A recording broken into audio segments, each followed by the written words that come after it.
Hello guys, how are you everyone?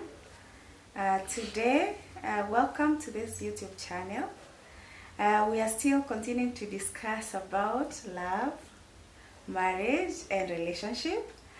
And today, we have some odd things cooking guys. We are discussing about a very sensitive topic that maybe some of you have experienced, others will be hearing it for the first time. And we are going to discuss about the effect of divinations in marriage. Divination is where people visit religious leaders or prophets or pastors in the name of being told about your future or about your life. And so today we have, I have my husband here.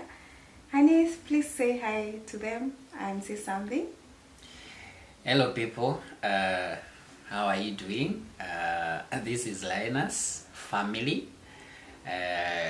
We are doing a sensitive topic today on divination. Okay, so let's see what unfolds as we discuss through our own personal experiences. These are very personal experiences, by the way. Yeah. And doesn't mean that that is what is happening to every other family there. Yes. But if it's probably has affected us, then it means probably there's another family that is going through the same. Yeah. And probably they are like, they don't know what to do. Sure. Yeah. So in this case, as you have said, thank you so much. Sharing this thing, it has taken us time, of course. But since we are in the ministry of marriage and relationship and love, we thought a couple out there or someone who is in the process of being married or in a relationship, it will encourage someone. At the same time, it will enlighten someone. And so we are going to start. First of all, this thing has affected us. As we say, marriage is not a bed of roses. There are some challenges, and how you tackle the challenges, then that's what matters. And I can tell you for sure, even those that want to be married, marriage is hard work. And I told you when you were starting this series that I'll be telling you as we proceed, keep tuned. I'll be telling you what this hard work means to a marriage. And so, honey, maybe you can start with the first episode, and then we can move on like that. I Tricky. even don't know where to start. Yeah, start somewhere. Because the episodes were so many. Yes. But the whole thing, we are trying to talk about the effects. Yes. Or what is the effects of divinations, Yes. Or divination or divination. Yes. On marriages. Okay. Yes. Yes. But my own encounter with this, let me just start from somewhere. I have to start From somewhere. Okay? Yes. So throughout my life, I think I got to a phase or a stage in life, whereby I was so tuned into the things of God. Let me start there. Yeah. Tuned into the things of God. You are delving inside, like you just swimming into the things of God. Yes. Such that sometimes you don't even differentiate if you are doing or following the right thing of God or if it is the wrong thing of God. So whatever you want to be in or where you want to be at is probably in a house of God, with a man of God, with a woman of God, Yes. with a prophet, with a prophetess, with that praying person, Sure. okay, all that, okay. Yes. So because it is so challenging, by the I think even for most of the Christians, it is challenging to differentiate who is a real man of God and who is hiding In the Word of in God. the Word of God, but probably they are not like really men of God. We don't want to give anyone name, okay? Yes, yes. But even in the scriptures, it is written that amongst you there are hooves who are like in sheep's clothing. Okay? You got it. So Yes. there's nothing new about that. I mean, experiences just happens to you, and you think as if probably it's a new occurrence for you. But these things have been there since like memorial. Like we are now backdating like 2,000 years ago since Christ came on earth, okay, and redeemed the humankind. Yes. So I was so much in tuned into the things of God, and for me it becomes like a cycle. It becomes like a habit, like every week or probably every day, after every 2 days, you want to hear a word. You know the you know the way Christians tell me a word. are always so to keep me pushing. Yes. Are always so much after hearing a word to keep propelling them. It's as if they don't receive this word, like they doesn't have the energy, they doesn't have the fuel for the week, or for the month. So most of the Christians are out here looking for a word to keep them through the week, a word to propel them through the month, a word to propel them through the year. And actually this is what happens in churches, okay? In just Christian familyhood. Yes. So I was that guy who was like so much looking for that word. So I would look for these words from the street, from anyone who calls himself a man of God, inside churches, outside churches. Yes.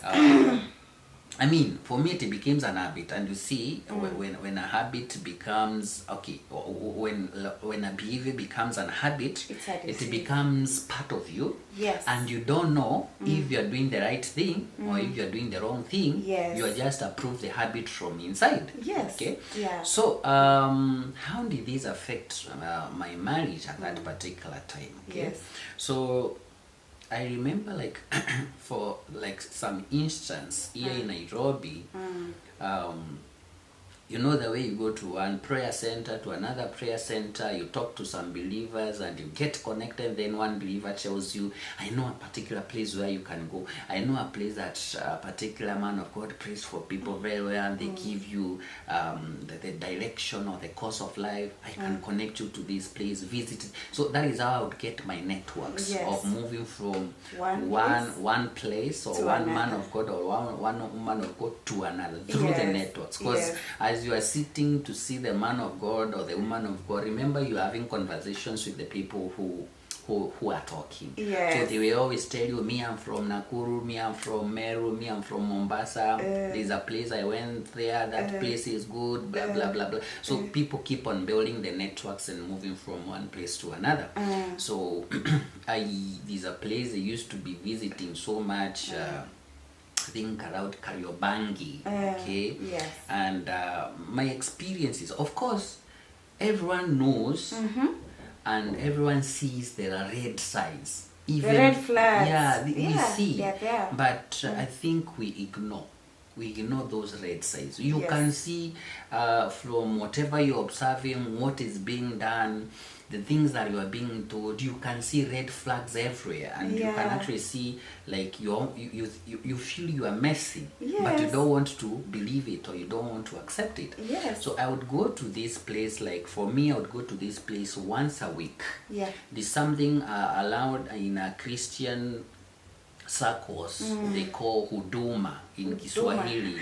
Huduma, siku ya huduma. Okay? So it can be in some places of worship, it's like on a Tuesday. Other places of worship, it's like on a Wednesday.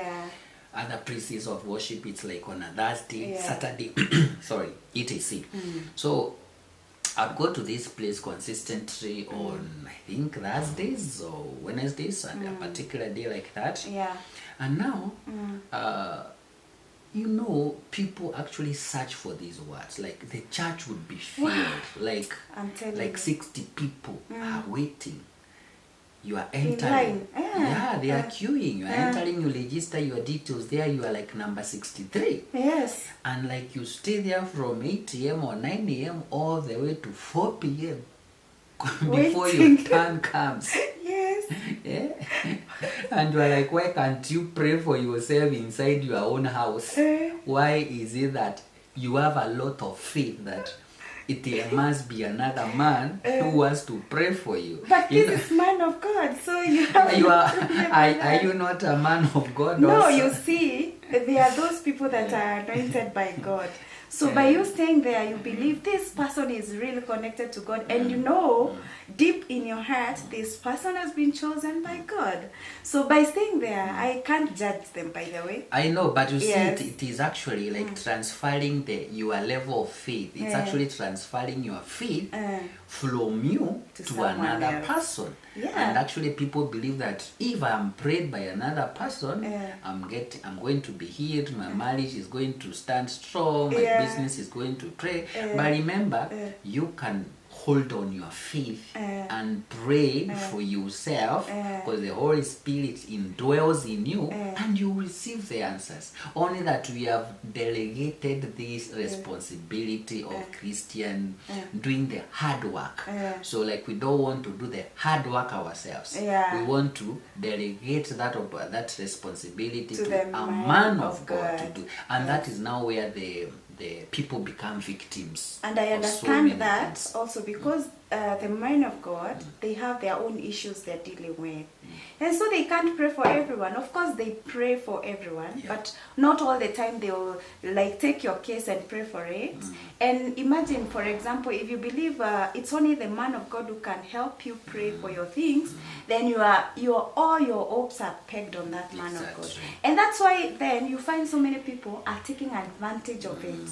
Because you might be caught, you might not be caught. You don't know the motives of human beings. So that's why we fall victims. Okay, go ahead. So we would cue to this praise, and for me it was an habit for like maybe 2 to 3 years. Like I know Thursdays I'm supposed to go to this prophetess and etc.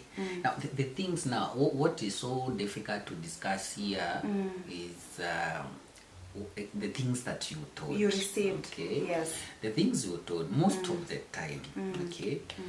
You'll be told things like why you're experiencing the problems or the challenges you are going through is because of your wife. If you are a woman who is there, you most likely will be told whatever the challenges you're experiencing is because of your husband or mother-in-law, or you'll be told the things you're experiencing is because of your mother-in-law, or because of your father-in-law, or because of your sister, or because of your mother. Imagine. It has to be, most of the time, it has to be something dealing or connected to your family or to your other member of the family. And you see now why it is so tragic. Like, we are married. I go for prayers. I'm told the reason why you are struggling or suffering is because of your wife. Your wife stole your star. Your wife stole your star. Those things now. Yes. You can imagine. So, imagine going for a prayer meeting. You are told you are suffering because your wife, together with his mother probably, or with his father, or your wife alone, visited another witch somewhere, in the village or or in the somewhere, village or in Nairobi, and they are the ones, she's the one who is actually going against or using your powers to make sure that you don't achieve success. Now, oh my God, now imagine when you come back home, what happens? Guys, you don't want to imagine. It means now you start viewing your wife as your number one enemy. So my own experiences is, you know, because I'm supposed to say my own experiences. Yes. I would go to these places. Yeah. This prophetess would tell me that your wife is the cause of all your problems. Your wife is the person who has like bewitched you. Like there's a place she visited. Your wife is the one who took your documents or something like academic documents, and that is why, for example, you are not making strides in life. At another time, I remember this prophetess telling me, your wife is dating old men or wababas. Okay. What? Your wife has accumulated, or your wife has saved a lot of money in a secret bank account. Yes. I remember those episodes. Okay? Yes, yes. And she's telling you, like, I can see your wife is having a secret bank account. When she receives her salary, she's just holding on that account that money there. She just want to use your money. Then another time, I'm told, you now have to start strategizing and start becoming a man, start saving your own small coins here and there, because sooner or later your wife is going to leave you. I can see her leaving you. I can see her with wababas. I can see her receiving, someone is sending her like money secretly, and she has a secret bank account. I can see she's having a relationship with other men. I don't see her stable. I see her like those were my daily experiences every week. And now you can imagine, like, any time I would come back to the house, we are laughing, we are eating, we are staying together, we are raising kids, but at the back of my mind, I am viewing you as my number one enemy. I'm trying to do my own investigations now. Who are you cheating me with? I'm trying to track your messages, your phone calls. I'm trying to ask you indirect questions. You know, those indirect questions, sometimes you ask your partner and they're like, what did you just say?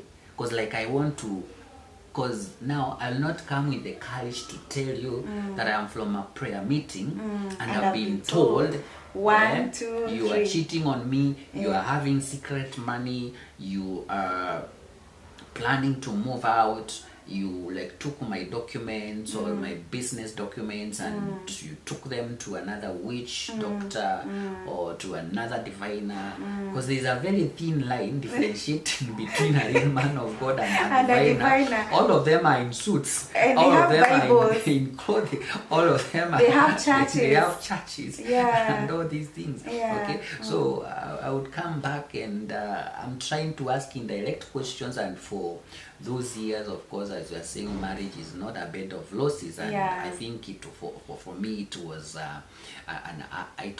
actually one of the most hardest periods, because like now it gets to a time, you know the more you keep on building hatred, the more you build negativity, the more you build negativity around your spouse cumulatively. The more you input those things in your mind, the more they start transforming you and reconditioning you. The more you get reconditioned, the more, like, now I start having like my own strategies. Like now I'm like, let me now buy a piece of land so that in case my wife leaves, I'm going to have my own piece of land. Let me start hiding my own money, because my wife, now I'm being told she's going to leave you.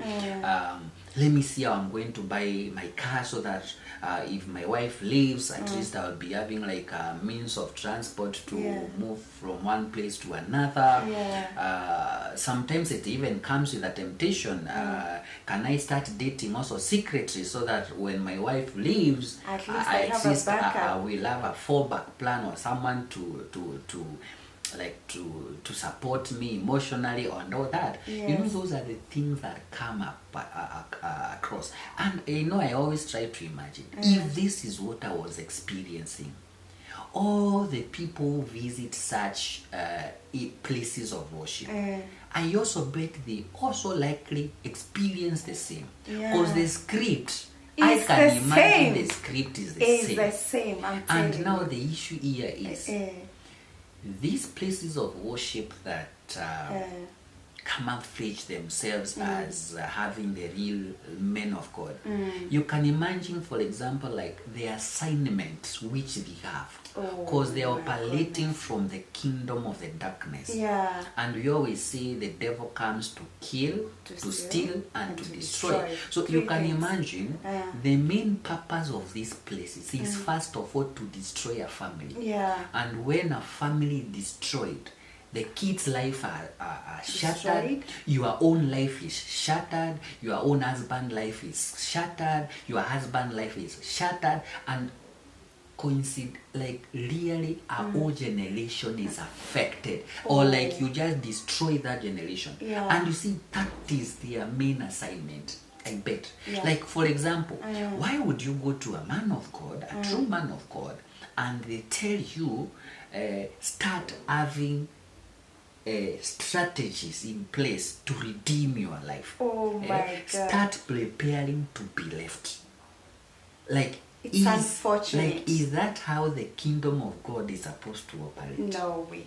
If it was like sincere, like prophecy or foretelling or foreseeing, if there was such a thing, this person who is acting like a mediator between you and God and your family is supposed to tell you, go take your wife, come with your wife, let us discuss this issue together, the two of us. But if one person is going secretly, and because I would be told all sorts of things, some of the things that I cannot even say them on the set, because even what you are discussing is actually very difficult, and most of the Christians, I'm very sure they are experiencing the same. They know they are doing it. They are doing it. They know they are consulting the wrong people. They know they are being told your marriage is not working because of your husband. They know their marriage is not working because of their mother-in-law. Because of the mother-in-law. The mother-in-law went into, to a witchcraft, or they are going behind your behind your back. But we take so long to process this information, and like we know it is a lie. It's a lie. But we don't take any action. But you see, for me, the tragedy is the number of the families that break. Because out of my own small research, the people who consult these men of God you are calling the diviners, like 80% of those marriages actually crumbles. They crumble so bad.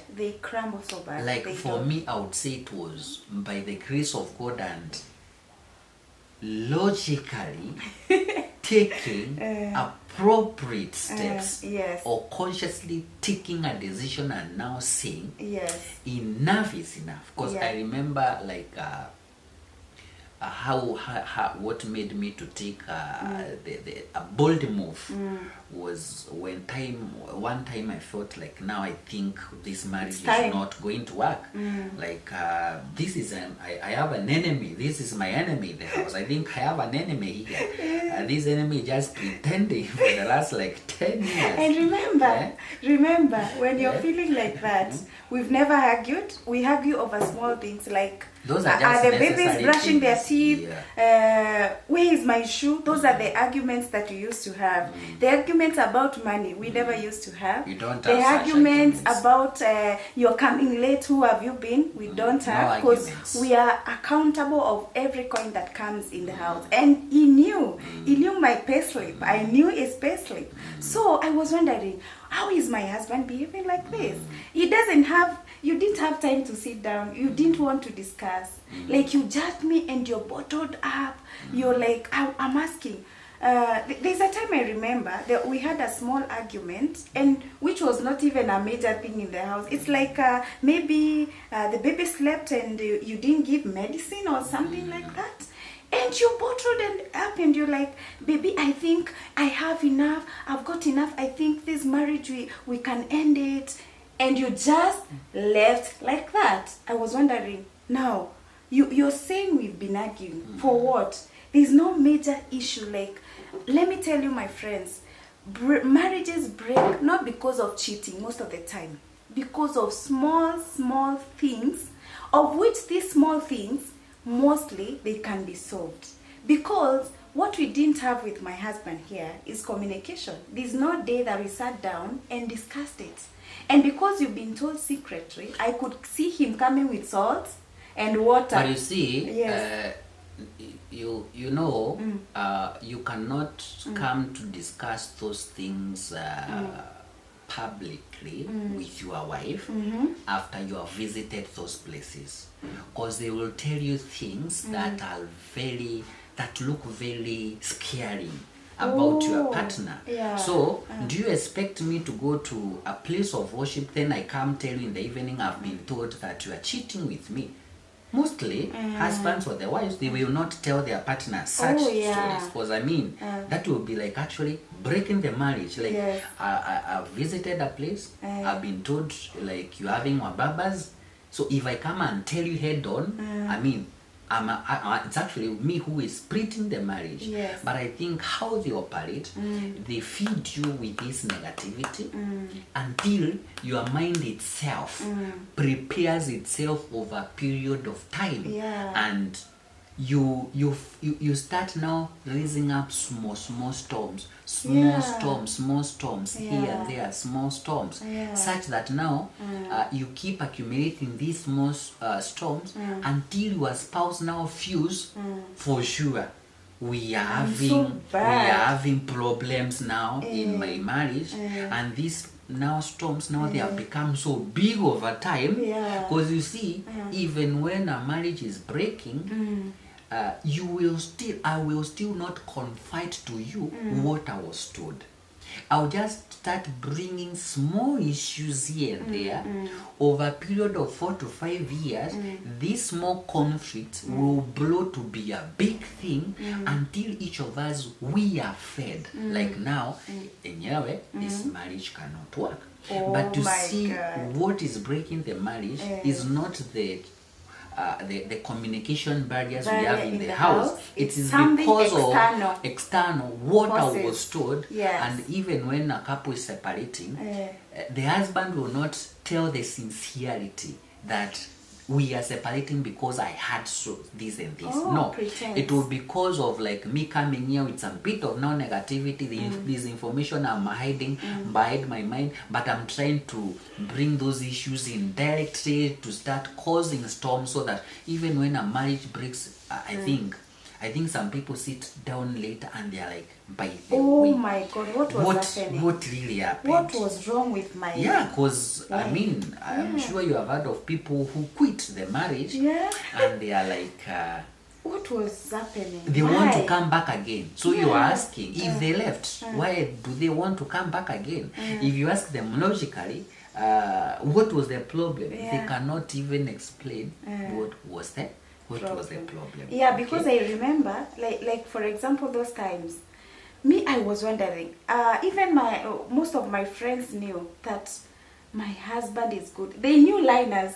Of course, they knew liners, like they are wondering, where is this man coming from? No one changed. Like you're wondering, he's so good with children, he is so calm, he is so loving, but a small thing like this, he will just face you and tell you, I think I'm tired. This is too much. We've been hugging for this for so long. And you're wondering, what is it? But you see, now I'm telling you, I think I've already told you what happens. It's because there's some information you have been told behind the scenes. And I cannot come and tell you bluntly what they had. Okay? So any minor conversation always tries to erupt what has been, bottled, and you see now the pressure is so much. So actually a small issue now can actually cause a storm in the house. It's not this small issue that is causing the storm. These are a lot of bottled things behind the scenes that you have been told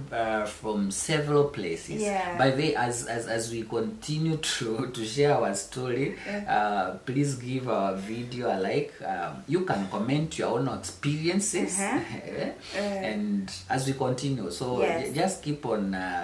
You can share your own experiences and what we are discussing. So let's take this conversation further than this. Please subscribe, like, and share.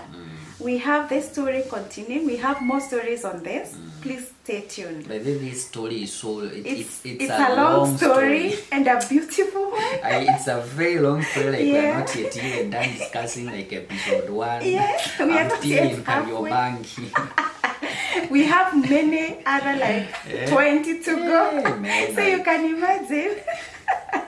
Okay, so we said the stories are many. It got to now one point whereby I felt now, I think I think, you know, the more you are told something negative about your partner over a period of time, you believe it. And you see now, like, is it brainwashing? Of course it's brainwashing, but you see it's because of repetition and building faith around that which those statements which you are being told. So, but you see now the challenge is this now. The challenge is anything that I was being told about, nothing was true. I knew you are not that person. I knew deep down. I've never suspected you. We have been doing open finance budgeting. Okay. We have been doing projects openly. We have been, when we have been having challenges of finances up and down, we have been bearing all that. So at one part of, or in one drawer of my mind, I know whatever being told, it's a lie. It's a lie. Because that is not what is happening in the house. There is no challenges. We have never had that challenges. But now, this woman of God is telling me something now that now makes my mind now to start suspecting. So could it be true that this person is pretending all along? And, you know, now there's the unbelief factor that now starts coming in. And so at some point now, I think the negativity went, and this negativity for me, I would say it was not for a period of 3 years. It was over a period of over like 10 years. Because like you know, loving God, visiting places, you know, sometimes you get blinded ignorantly. To be ignorant means you are not aware of what you are doing, like you're not conscious about you're it. Not conscious, of course. You visited so many places, you are going to various meetings, so sometimes you know you're invited to meetings, so sometimes you even doesn't know the nature of the meeting which you have been invited. At the end of the sermon, you're realizing your mindset is already like reprogrammed differently, and like you start now questioning, was I in the right place? And like you're invited for another series, another episode. If you're invited for in such a place for like 5 to 10 times, then you normalize. So one time now I was like, I'm leaving Nairobi, I'm going to Coast where we have a piece of land, and I'm going to settle there. Let me just like get, you know, for me it was like a moment of cooling off. Cooling off from the pretender from that my wife has been. From all this.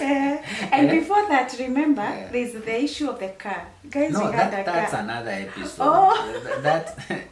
Please don't go that even one on is that very side. sweet. That is not from this place which I'm visiting in Kariobangi. Okay. That's another place. I'm still here from this one place around Outer Ring. So I pick my things and I go to Coast.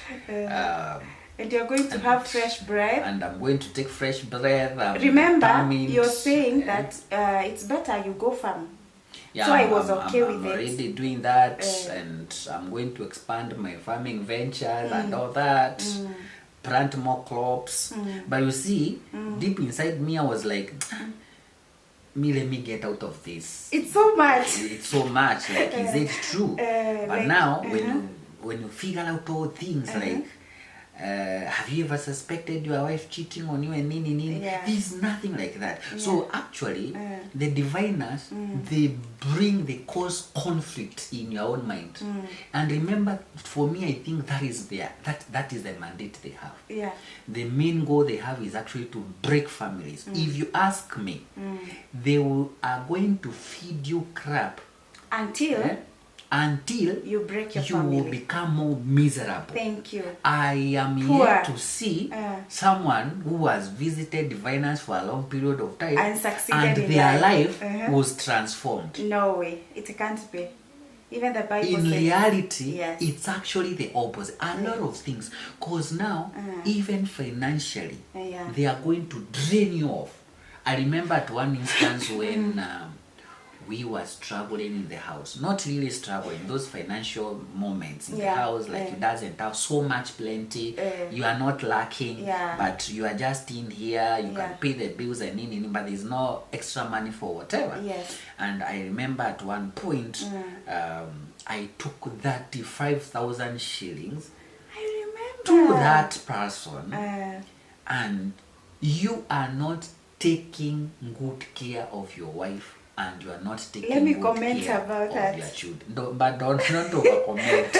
So, Please. guys, you can imagine you have kids, Don't you're going to over-comment. church, you can't afford money for maybe Uber, you can't afford maybe to take your children out to maybe to enjoy themselves. That time I remember I was playing golf. Maybe sometimes you need money for golf. Your husband says they don't have money, but they have money for someone. Like 35,000, guys. Yeah. Hey. Of course, That is- you see, Eh? you see now what happens when people put Yes. their trust on another person, or their faith they have onto another person. Yes. Okay. Yeah. So there's a way that whatever they are told, they have to obey. Like they obey. Yeah. You've seen loyalty, Yeah. and we have people who are over loyal. We see over loyalty, okay, and some of the over loyalty from the onlooker, you actually see it is like foolish, or you can see it's a form of slavery. Like you can see someone is sincerely enslaved. And remember, there is a difference between when God tells you, give this money. And there's a difference between when you are like provoked or when you're bombarded. Is it the right word to use? Really? But you see now, Manipulated. Yeah. There's a time God can tell you, I need you to go plant a seed or to go do this something to my ministry or to do this. But this time round, it's about manipulation. Because someone tells you, give me this, you receive this. You see? That is manipulation. Yes. But you see now, there's even another issue that is coming in my mind. If two people are married, or if two people are couples, and this person of God asks for money from you, you know where the problem is and where the red flag is. Why should I take the money secretly, that 5,000, take to the church? You are my wife. I am not telling you that I've taken that 5,000 shillings to a church or to a man of God or a woman of God. I am not discussing the finances with you. You know, that is when you know these are red signs. As long as you are doing some things behind your partner's back, secretly, what does that tell you? You are doing the wrong thing. You're doomed. Who is your life? Who is your wife? Who is your husband? Why are you taking them for granted? Even if it is the Holy Spirit that tells you, let's say like God today spoke to you to go to your bank account, remove 100,000 that you have and give it to a church. Because God, you heard the voice of God telling you that, doesn't mean that you don't discuss with your husband that communication with your husband. Sure, you're right. You're right. If it's the Spirit of God saying, the Spirit of God also should also respect the marriage. Yes. God respects unions. Marriage, yes. And if it was actually a sincere communication, even when you share that communication to me, yes, I will be like, I also had a dream. You know, it will be like a confirmation of what the Holy Spirit actually told you before. Oh, you'll be Are you like, seeing that? I'll be like, I also even had me, the same. yesterday I night, felt the same. I had a dream, either a feeling, I also felt a voice, or I dreamt about it, and like I saw me or you giving 100,000 to a particular place of worship. So when you are sharing that communication to me, I'll be like, I think now it is true. Yesterday or last week, I had a dream, I had a communication like that, but I was also afraid to tell you because like I didn't know how you'd take it because like right now we are having projects which we are doing, and like if I take 100,000 to a place of worship, it would be like, why are we having a project and we are sabotaging the project and we are taking the money to a place of worship? You see, now this is where the challenge is, and this is where divination affects also the marriages financially. You can imagine, cause like this, my whole experiences, there's no place of worship that we are going to go empty-handed. Even the Bible says, don't come to my house of the Lord. Go to the house of the Lord with something. Okay, so there's no. And you see now, this is a weekly thing. Sometimes you are going to be fed crap or negative.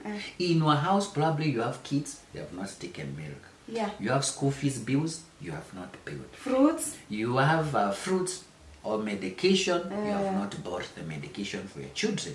But you are not lacking to go to give to that place of worship. And you are not even discussing this idea. Do you know, like I remember for the longest time, I would not even tell you where I am. Like on this particular day. True. You'd think like me, I've left for work because my work for the longest time has been very flexible. Sometimes I'm teaching from the house, other times I'm going to the college to teach there on site physically. I mean, you see, lecturing is very flexible. Like you just teach like 2 to 3 days in a week. Good. The other days of the week, I'm free to do any other thing out here. So you have a formal job of 8 to 5, and you are leaving Monday to Friday. So on this particular day, on Thursday, you're going. So me, I'm going consistently to this place of worship. You don't know where I am. Sometimes you call me and I'm like, I'm within the estate or I'm within the house, and no. You doesn't have the proof where I am. But now we are meeting back in the evening. I'm like, I'm just from town and I'm just from seeing a friend of mine. And you're still but you can imagine, a good person, anyway. But you see, that is like living double life. If it is truly, I am going to seek God. Why should I hide from you? Or why should husband and wives hide from each other? And let me tell you my own experiences out of the many places I've visited, and specifically the ratio of the men is to women who visit these places. Women is 98%. Women, we are aggressive. Don't forget, we are very aggressive. Even God knew. You are looking for solutions. We are looking for solutions. But now solutions for our marriages, solutions for financial. They are being looked at the wrong places. And remember, by the way, I had to comment something about that. I have attended a true prophetic class whereby you're taught about what a true prophet entails. And I tell you the truth, if you get a prophet who is not prophesying about Jesus, and you know Jesus is love, so if you go to somewhere and this person doesn't tell you anything about love, in case even God is able to help them see what is happening in your family, they should not even be telling you the problem. They should tell you God is saving your family. They should bring it They should opposite. not even tell you the problems. They should not tell you the Sometimes problem. not a matter. There are some things they can actually, God can reveal to them. But there's no need of even, because they can even scare you. And like, so they should be like, I know that the first one you said you went, it should be like this. She should have tell you, or she should have told you like this. God is in the process of restoring your marriage. your wife. If there was a problem, If at all there was a problem, there was no yes. problem. And God is working in your life. And God, now, like the message of Jesus in Christ. fact, He should have told me, yes, God loves you more. I don't see any problem. Yes. You know? So there's yeah. nothing like God is going to... unless if there's a statement like God is going to restore your marriage to be much more better Yes. and experience And more bliss. Because like I see, you're already experiencing lots of bliss in your marriage. Yeah. So I was saying about that, the percentage. Yes. So sometimes I would go and I'm like, what? I'm sitting somewhere at the middle of the place of worship. I'm in the middle of like 50 women. I'm the only guy. Ulikuwa na umama.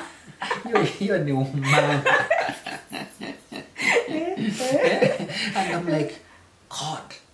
By this sometimes I would ask myself, what the hell am I doing here? Like, you know, there's that male chauvinism. Like, hey, what am I doing here as the only man?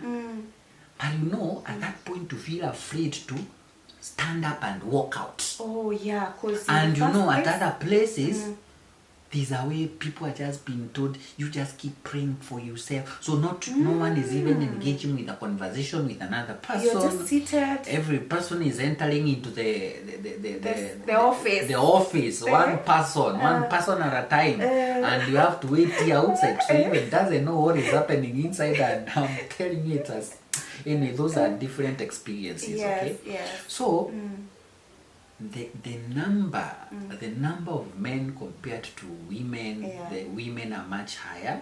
Of course, I understand maybe it's ignorance. They are looking for solutions. But now at the end of the day, the marriage actually does not thrive.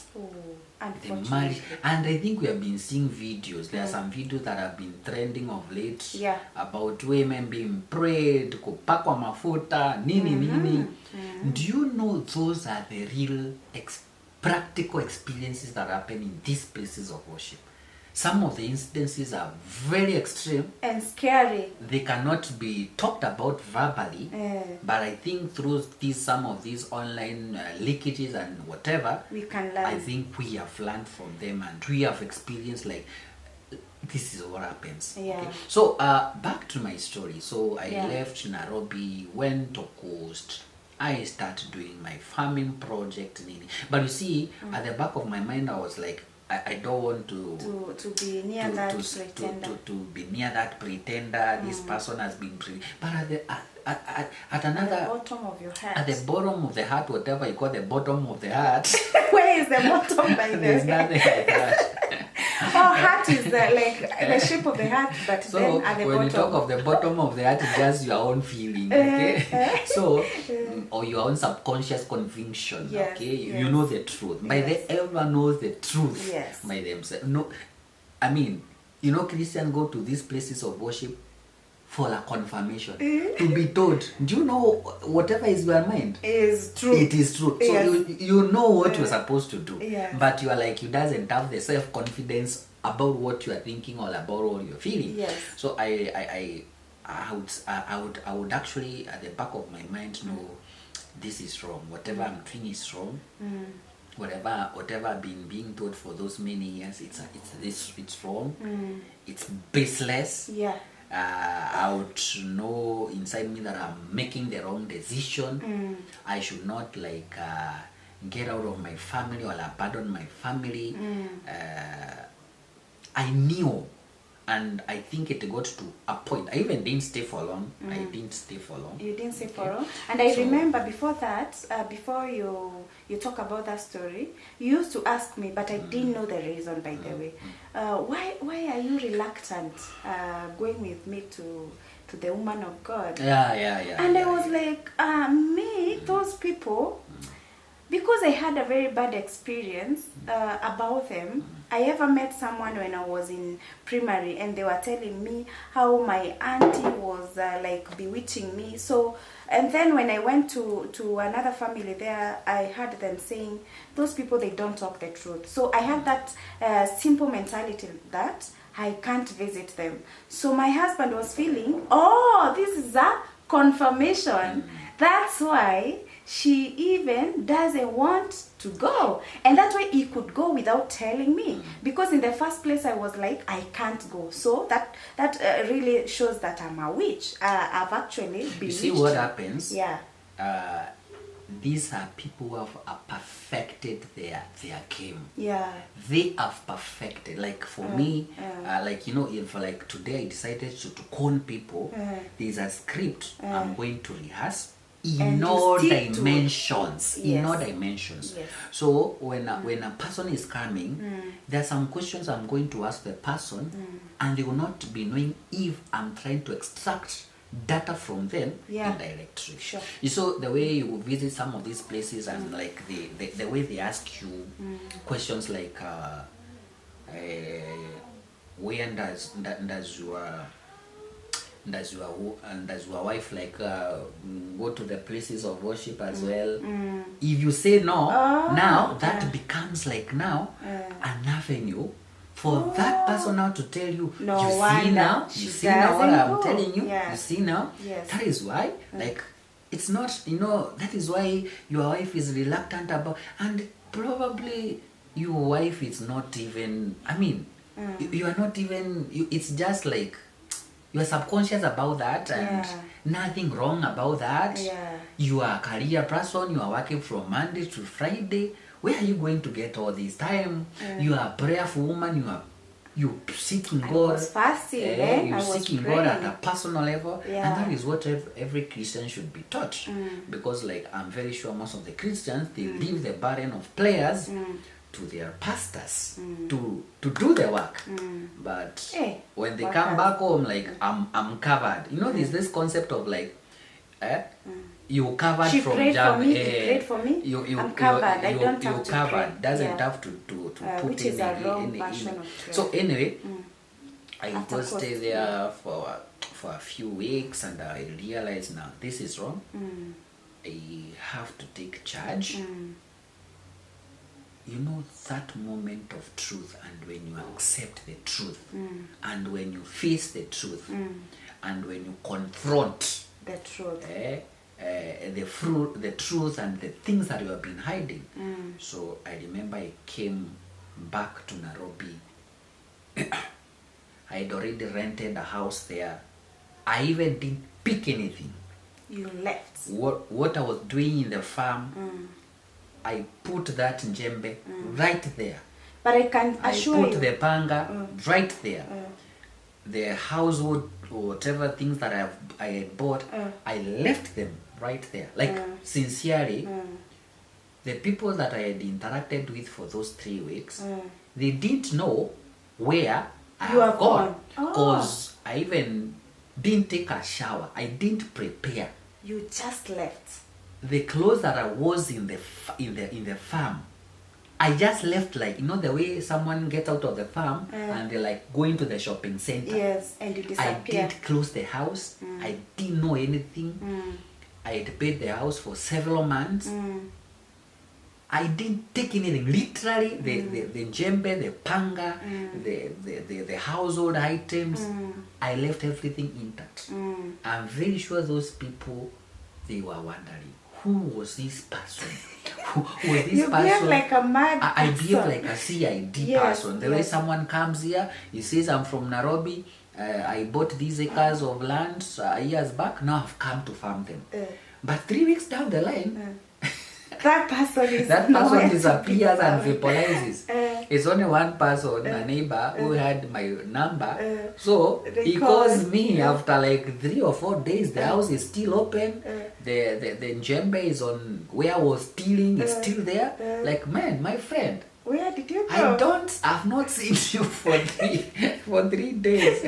Where are you? And I was like, oh man, I'm sorry. Me, I left. Just take those stuff, start to use them, go to that house, pick the household items, please use them. I got an emergency. No, it was actually taking a bold step and realizing you have been fed with so much lies, and these lies are costing your marriage. before any marriage breaks, every person has always that conversation. Sure. Like, those claims, Their mind. are they true or are they baseless? So even if when they are parting, they know it is either the truth or it's just baseless. So they know that the reality. So and I left, I came back to Nairobi. While I used the SGR. I think when I was in the train inside, no one wanted to stay because I was sweating. Shamba. I was sweating. I was in gumboots. My trousers, I was just sincerely, I was looking like a chokora in a train. But I remember. I stood my ground, and I even did talk. You know, it's no man's business. Yeah. And when the train start moving, and if there are empty spaces, people now start changing the position. the positions. And I think I got a position to sit in a window, and I just minded myself. I just minded my business, and I was recollecting. So I came back here in the house. I told you there are some things that I want to discuss with you. I shared out my experiences visiting this outer ring, place of worship, what has been happening, why I took that, and that one will share that story of another day. How I took the bold steps to redeem your life, to redeem my life, of your family, to bravely disassociate myself from the world of diviners, to cut it off, to cut it off completely, to iron out my issues or my life between me and you and our children, and taking bold steps. And I mean that will be another topic for another day. But of course the whole thing is, I took the bold steps, I initiated everything, I reconciled what I had to reconcile, the parties that I had to bring together, I brought the parties together, I stood the ground, I took charge, or what you can say, I took the leadership, and years later, it's all goodness, thriving and everything. So that is like one of the incidents. Now let me share another incident from a different place of worship. Now I was told, or I was connected to this other place of worship. Now I went there as usual. Yes. I found I was like number 40 something on the list. 47 to be precise. And that was like 6 a.m. in the morning. So people are arriving at 4:30 a.m. And the woman of God is arriving at 8 or 9 a.m. People came here at 5 in the morning. People rush, I'm telling you. People are looking for solutions. Oh, she's here. Yeah, people are looking for solutions, I'm telling you. Yes. Like, people don't rest. People are not working, probably, looking for solutions. They are working, going for. They are looking for solutions from the long places. Yes. Me, I feel, from my own experience, that was a long praise. I don't want to speak on behalf of all the families. Yes. Probably other families wamesaidika. Tuambie kama ulisaidika. I didn't get that help. Okay. Yes. So I'm number 40 something. I realize out of like 100%, we are like less than 5 men. Again, I'm like, Umama reloaded. What is happening? Men are so busy working. Me, I'm visiting, looking for solutions. But anyway, that was it. My time comes, and do you know now? Let me tell you something. What it was even like telling me, like you're a bad person. When she was by the way she was a young girl, in her mid-20s. But there's something that I failed to say. Sometimes there can be two sources of power. Either from God or from the enemy. And you cannot tell most of the time this source of power is coming from which side. Yes. So even if a person is young or old, some people, maybe because of whatever they have been transferred or whatever they have inherited or whatever they have received, magically or miraculously or genuinely, you cannot question their powers. Yes. That is none of your business. So this the young prophetess tells me the same script. Oh my God. You see that now even builds confidence in me that so it's a confirmation. Yes. Okay. Yeah. Now she tells me that I see your wife is dating elderly people. Oh my babas. goodness, I guys. see your wife is having hiding money and you are not aware about that. I see your wife, Sijui, flying, relocating.